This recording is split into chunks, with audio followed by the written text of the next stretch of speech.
Bismillahirrahmanirrahim. Elhamdulillahi rabbil alamin. Wassalatu wassalamu ala nabina Muhammad wa ala alihi wa sahbihi ajma'in.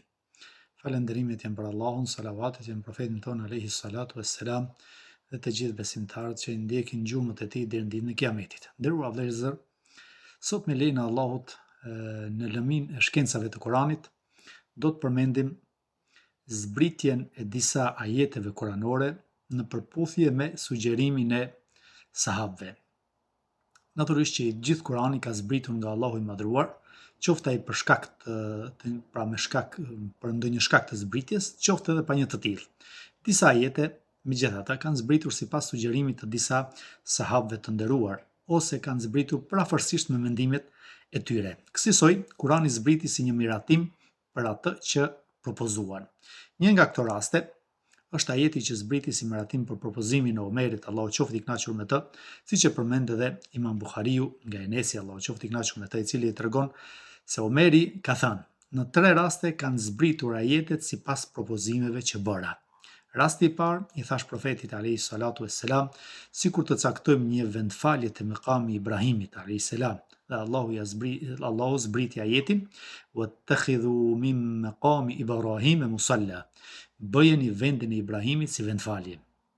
Rasti i dytë është kur Omeri tregon se i tha profetit alayhi salatu wassalam: te shtëpia ku janë gratë tua, pra te shtëpia e profetit alayhi salatu wassalam, fute njerëz të mirë dhe të ligë, sikur t'i urdhëroje ato të vishen me hijab, pra me mbulesën islame. Pas kësaj, menjëherë zbriti ajeti i hijabit, i cili është tek surja Ahzab, pra ajeti 59.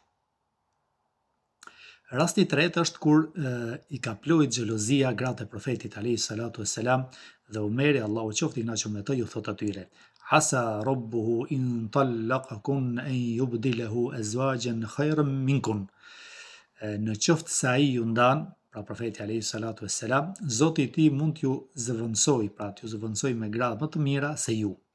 Rishta zbriti ajeti tekstualisht ashtu siç u shpreh Omeri, Allahu qoftë i kënaqur me ta. Për këtë arsye, djali i Omerit, Abdullahu, Allahu qoftë i kënaqur me të, thot: Allahu e ka bërë të vërtetën në gojën e Omerit dhe në zemrën e tij.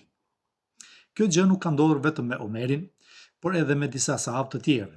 Sejid ibn Gjubejri tregon se Saad ibn Muadhi, Allahu qoftë i kënaqur me të, kur dëgjoi shpifjen ndaj arshi Aishes, nënës së besimtarëve, Allahu qoftë i kënaqur me të, tha: i patmeta je o Zot, kjo është një shpifje e madhe.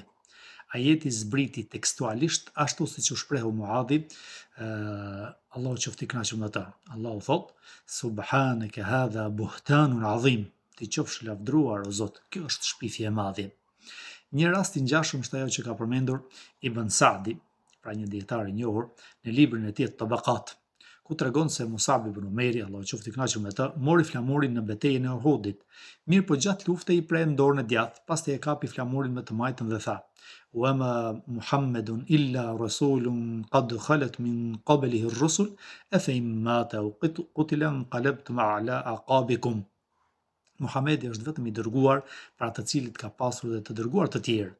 Nëse ai vdes ose vritet, a mos do të ktheheni ju prapa? Pas kësaj, Musabit ju pre dhe dora e majtë, dhe ajo përkul dhe e kapi me pjesët e krahve. Pasi i pre në duart dhe vazhdonte të lexonte atë që tha më parë, pra të njëjtin më thon fjalët që tha më lart. Pas këtaj, Musabi, Allahu qoftë i kënaqur me të, u vra dhe flamuri ra për tokë. Muhammad ibn Sharhabil, transmetuesi i kësaj ngjarje, thot: ky ajet nuk ka zbritur vetëm pas vrasjes së betejës së Uhudit dhe vrasjes së Musabit, Allahu qoftë i kënaqur me të. Pra që tregon se Musabi ka thënë të njëjtat fjalë të cilat më zbriti ajeti, pra tekstualisht ashtu siç e përmendi, siç ishin fjalët e Musabit. Shembuj për këtë janë të shumë, por ne mjaftohemi me kaq, meqense se temat e trajtuara janë të shkurtëra. Përsëritja e zbritjes së Kuranit, një temë tjetër e cila është goxha e rëndësishme. Thuhet se disa pjesë të Kuranit kanë zbritur më shumë se një herë. Zbritja e një pjese të Kuranit, qoftë ajet apo sure, më shumë se një herë, bëhet me qëllim për kujtimi për njerëzit nga ana e Allahut të madhruar dhe për të treguar rëndësinë e pjesës së zbritur. Një shembull për këtë është surja Fatiha, e cila ka zbritur më shumë se një herë në Mekë dhe në Medinë për shkak të pozitës së lartë që ka kjo sure.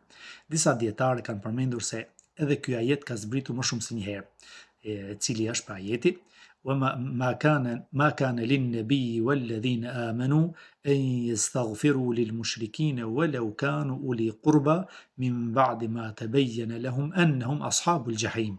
Nuk i takon të dërguarit dhe besimtarëve që të kërkojnë falje për idhujtarët, qofshin këta edhe të afërmit të tyre, pasi u është bërë e qartë se ata janë banorë të xhehenemit.